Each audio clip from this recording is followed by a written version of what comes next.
বাহার আপনি এখানে শুয়ে আছেন কেন? ভাইজান, আমার তুমি দয়া করো। তুমি উচ্চ শিক্ষিত মানুষ। আল্লাহ, তুমি আমার মহিলা দাও, আমি এমন কি করবো?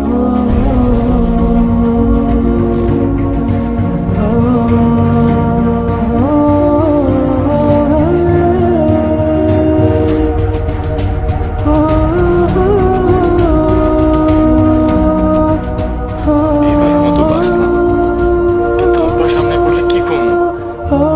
আল্লাহ, তুমি আমার সাহায্য করো, সত্যের মুখোমুখি হওয়ার সাহস দাও। আল্লাহ, আব্বার সামনে যাইতে পারবো না, যাইতে পারবো না। বাহার ভাই, আপনি কি কোনো মানুষের কণ্ঠ শুনতে পাচ্ছেন?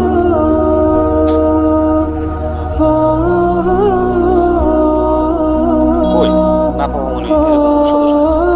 না বাহার ভাই, আমি স্পষ্ট শুনতে পাচ্ছি কোনো অসুস্থ মানুষের কাতরানো কণ্ঠ।